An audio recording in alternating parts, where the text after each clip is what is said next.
Sa loob ng 6 na buwan, nagpalipat-lipat daw sila ng matutuluyan sa iba't ibang bansa.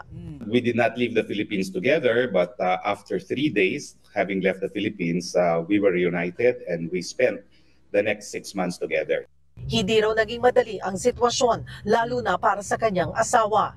She really values her privacy, no? But under the circumstance, sinasabi ko naman sa kanya, no, na what can we do, no? Napakamahal naman ang hotel talaga, no?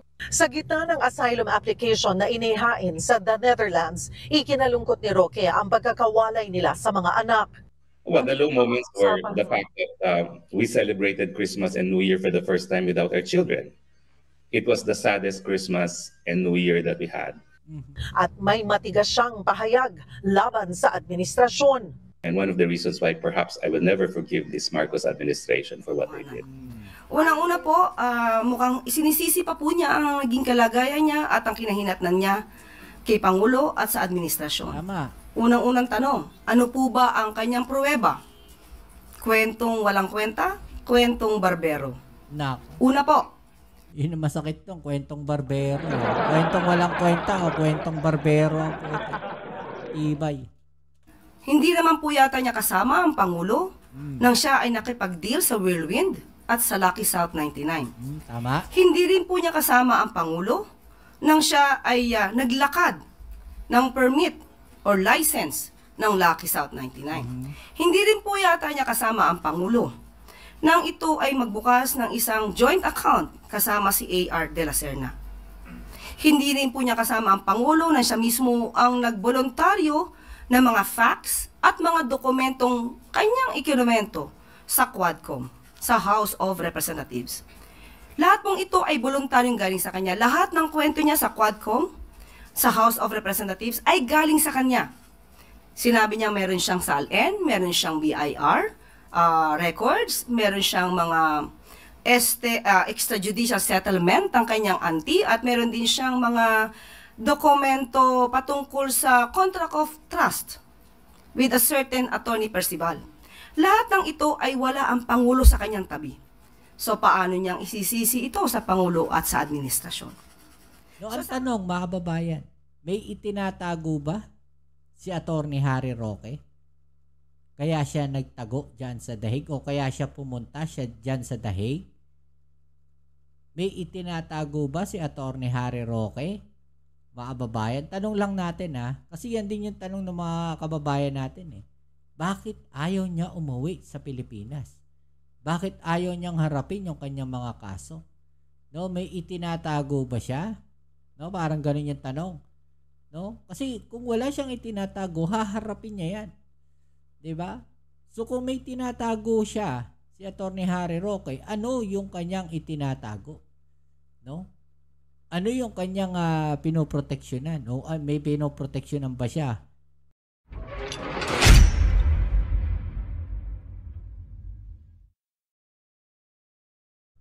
Hey, what's up? Welcome back din sa ating channel, Dito Bobs TV.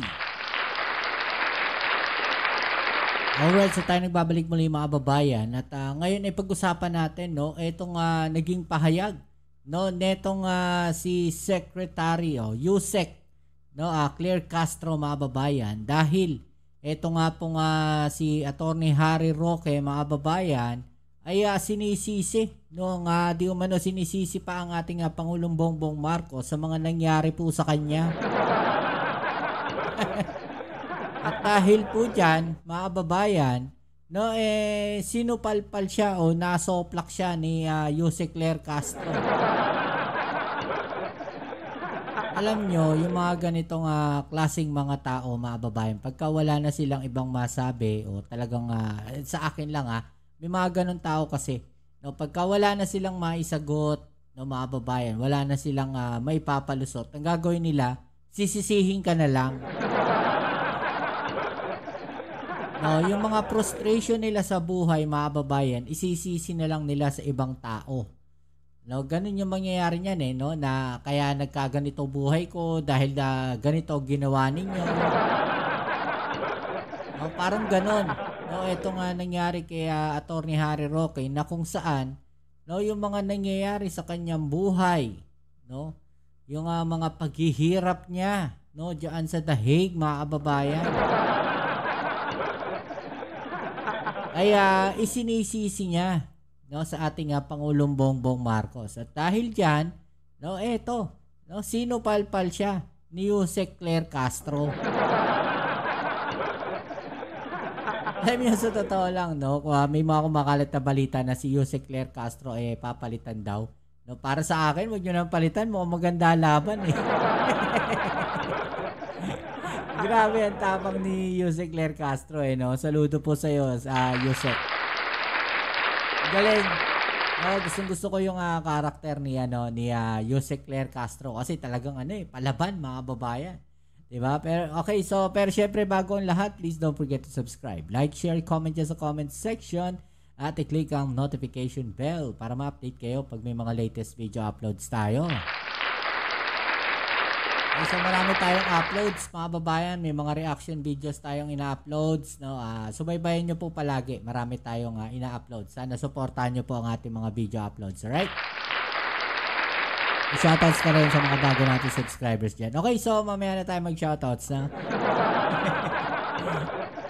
Okay, so huwag na natin patagalin to. Umpisahan na natin. Panoorin natin yung video kung paano pinahiya, sinupalpal at sinoplak, no, ni Yusek Claire Castro, ito nga si Harry Roque.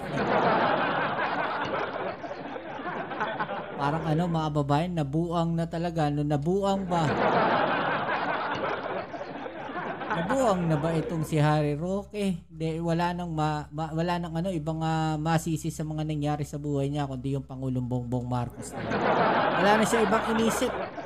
Sabi nga natin, wala na siya ibang inisip kundi kung paano siguro sisiraan yung ating gobyerno ngayon, 'di ba, yung administrasyon ngayon, kung paano sisiraan yung ating Pangulong Bongbong Marcos. Parang ganoon, no, yung aking nakikita sa mga ginagawa ni Attorney Harry Roque. No, well, kung hindi yan yung kanyang intensyon, so be it, kasi yun yung paniniwala niya. Diba? So, kanya-kanya naman tayong argumento, kanya-kanya tayong opinion sa buhay, mga babayan. So, nire-respeto natin yan. No, pero kung para sisihin mo yung Pangulong Bongbong Marcos sa mga nangyayari sa'yo, well, it's time na i-double check mo. No? Ano ba nangyari? Diba? Siguro, no, ito payo lang natin kay Atty. Harry Roque. I-double check niya rin. No, ano ba nangyari? No, bakit nagkaganito ang buhay mo? Okay? Eto na, mga babayan. Panoorin natin. People's Television. Good morning po, Yusek. Former presidential spokesperson Harry Roque recounts the pain of leaving the country and being separated from his children. At ang sabi niya pa po ay, I was forced to leave under the circumstances. At hindi daw po niya mapapatawad ang Marcos administration po. Grabe, no? Recounts the pain. Hirap na hirap siya, mga babayan, sa mga nangyari, no? Nire-recounts niya yung mga pain. Grabe talaga si Harry Roque, mga babayan. Antindi. Ayoko na po sanang sagutin ito pero kinakailangan po dahil baka po ito ay tumimo sa utak ng ating mga kababayan at sabihin may katotohanan. Unang-una po, mukhang isinisisi pa po niya ang naging kalagayan niya at ang kinahinatnan niya kay Pangulo at sa administrasyon. Tama. Unang-unang tanong, ano po ba ang kanyang pruweba? Kwentong walang kwenta? Kwentong barbero? Una po. Yun ang masakit tong kwentong barbero. Kwentong walang kwenta o kwentong barbero ang puto. Ibay. Hindi naman po yata niya kasama ang Pangulo nang siya ay nakipag-deal sa Whirlwind at sa Lucky South 99. Tama. Hindi rin po niya kasama ang Pangulo nang siya ay naglakad ng permit or license ng Lucky South 99. Hindi rin po yata niya kasama ang Pangulo nang ito ay magbukas ng isang joint account kasama si A.R. de la Serna. Hindi rin po niya kasama ang Pangulo nang siya mismo ang nagboluntaryo ng mga facts at mga dokumentong kanyang ikinumento sa Quadcom, sa House of Representatives. Lahat pong ito ay voluntaryong galing sa kanya. Lahat ng kwento niya sa Quadcom, sa House of Representatives, ay galing sa kanya. Sinabi niya meron siyang SALN, meron siyang BIR records, meron siyang mga extrajudicial settlement ng kanyang auntie at meron din siyang mga dokumento patungkol sa contract of trust with a certain Attorney Percival. Lahat ng ito ay wala ang Pangulo sa kanyang tabi. So paano niyang isisisi ito sa Pangulo at sa administrasyon? So sa mga ganitong klaseng obstructionist, sana po ay ihinto nila at maging tunay na Pilipino. Final question, Ivy Reyes, Billionaire News Channel.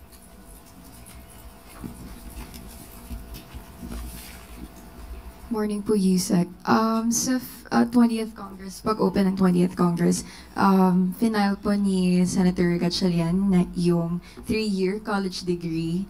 Tatanong ko lang po na since President Marcos is against the K-12 na po, na hindi effective yung K-12. Okay, so yun mga babayan, no? Panoorin natin yung isang video na konektado doon sa sinasabi ni Jose Claire Castro. No, kasi nga doon dito no, sa sinabi na to ni Jose Claire Castro, no. May katotohanan naman talaga. 'Di ba? Kasi noong mga panahon na 'yon, sino ba ang nakaupo?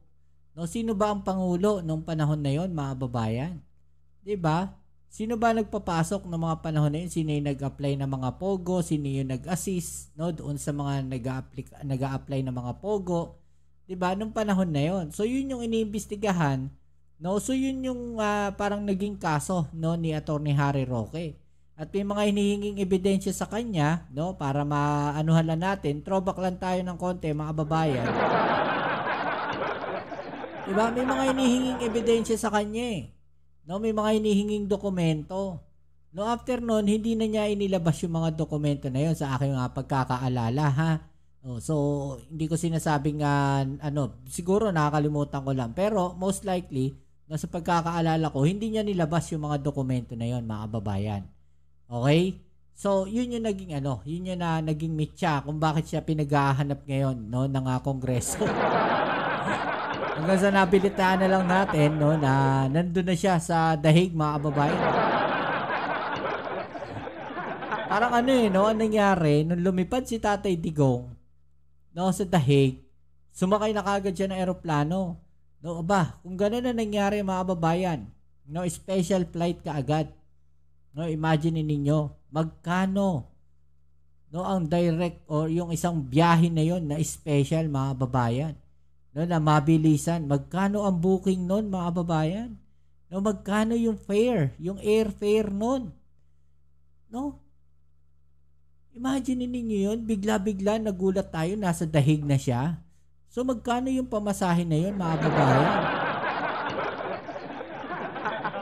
Diba? Mahal yun kasi biglaan yung biyahe mo eh. Hindi naman naka-schedule na next week or next month.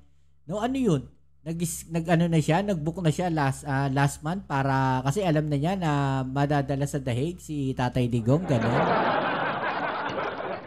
So may perang pambili ng plane ticket itong si Attorney Harry Roque. Kaya on the spot, yung nasa dahig na si Tatay Digong, nandun na rin siya, mga kababayan. So magkano yung ticket nun? Diba?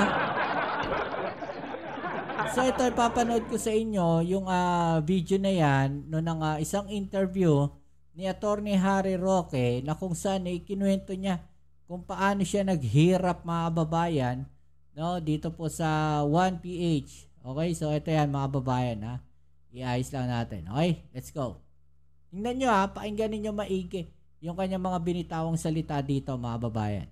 Magpalipat-lipat ng tirahan at mawalay sa mga anak. Yan daw ang mga pagsubok na hinarap ni Attorney Harry Roque nang mapilitan umanos silang umalis ng bansa. Dahil daw dito, hindi niya mapapatawad ang administrasyon ni Pangulong Bongbong Marcos. Grabe, no? Narito ang bahagi ng aming panayam sa kanya sa programang Long Take ng One News. Particular experience during the time of martial law. Sa unang pagkakataon, ikinwento ni dating presidential spokesperson Attorney Harry Roque ang naging paglikas nila mag-asawa palabas ng bansa. Maraming mga aruga sa aming mga kapwa Pilipino. Marami tayong mga kaibigan sa iba't ibang bansa that facilitated our entry. And inalagaan naman po tayo. So, ibig sabihin, may mga kasabwat si Attorney Harry Roque. Kaya nakapasok siya. So, sa kanya nang galing, ha? no, na may mga kaibigan sila mula sa iba't ibang bansa, mga kababayan, no, na tumulong o nag-facilitate para doon sa mga kanyang iba't ibang entry, parang ganun. No, balikan natin. Yung kanyang sinabi dito. Sa kanya galing sa kanya galing. Ang bansa. Maraming mga aruga sa aming mga kapwa Pilipino. Ano Marami pa? tayong mga kaibigan sa iba't ibang bansa that facilitated our entry. And inalagaan naman po tayo That facilitated our entry, mga kababayan. No, nag-facilitate doon ng kanyang entry. Saan? Entry saan? Diyan sa The Hague. So may mga kasabot sila, no, na madali siyang nakapasok, no, sa The Hague. No? So ano to? Planado yung kanyang mga ginawa. Okay, just ano lang to naiisip ko lang bigla, mga kababayan, kasi base din to doon sa kanyang mga sinasabi. 'Di ba? mabuti na ating mga kaibigan. Sa loob ng 6 na buwan, nagpalipat-lipat daw sila ng matutuluyan sa iba't ibang bansa. We did not leave the Philippines together, but after 3 days, having left the Philippines, we were reunited and we spent the next 6 months together. Hindi raw naging madali ang sitwasyon, lalo na para sa kanyang asawa. She really values her privacy, no? But under the circumstance, sinasabi ko naman sa kanya, no, na what can we do, no? Napakamahal naman ang hotel talaga, no? Sa gitna ng asylum application na inihain sa the Netherlands, ikinalungkot ni Roque ang pagkakawalay nila sa mga anak. Well, the low moments were the fact that we celebrated Christmas and New Year for the first time without our children. It was the saddest Christmas and New Year that we had. At may matigas siyang pahayag laban sa administrasyon. And one of the reasons why perhaps I will never forgive this Marcos administration for what they did. Ayon kay Roque, pending pa rin ang kanyang asylum application, diba? Na maaaring sinisisi niya yung Marcos administration, mga kababayan, sa mga nangyari sa buhay niya. Diba, bakit mo sisisihin yung Marcos administration? Ikaw ang may kagagawan niya. Oh. Diba, nag-umpisa yan sa Pogo, no? Nag-umpisa yan sa investigasyon sa Pogo, mga kababayan. Okay, so lumalim yung investigasyon, nadawit yung kanyang pangalan pagdating doon sa mga application. Okay? So, bakit hindi na lang niya sagutin kasi yung mga tanong sa kanya? Bakit hindi na lang niya ilabas yung mga dokumentong hinihingi sa kanya? No, kaysa nagtago siya diyan. No, ang tanong, mga kababayan, may itinatago ba si Attorney Harry Roque? Kaya siya nagtago dyan sa The Hague o kaya siya pumunta dyan sa The Hague? May itinatago ba si Attorney Harry Roque? Mga kababayan, tanong lang natin kasi yan din yung tanong ng mga kababayan natin Bakit ayaw niya umuwi sa Pilipinas? Bakit ayaw niyang harapin yung kanyang mga kaso? No, may itinatago ba siya? No, parang ganun yung tanong. No? Kasi kung wala siyang itinatago, haharapin niya yan. 'Di ba? So kung may tinatago siya, si Attorney Harry Roque, ano yung kanyang itinatago? No? Ano yung kanyang pinoproteksyonan? O may pinoproteksyonan ba siya? 'Di ba? Yun yung mga tanong ng ating mga kababayan. Kasi mapapaisip ka na lang No, ora-orada nandun na siya sa The Hague bigla. Ano masasabi niyo dyan, mga kababayan? No? I-comment nyo na lang po sa ibaba yung mga opinion na tatanyang pag-usapan. Alright? So yan muli, maraming salamat sa lahat ng mga patuloy na kasuporta dito sa ating channel. Kita-kits tayo sa ating next video upload. Ito muli ang inyong Kuya Mobs, it's Mobs TV. Peace. ML.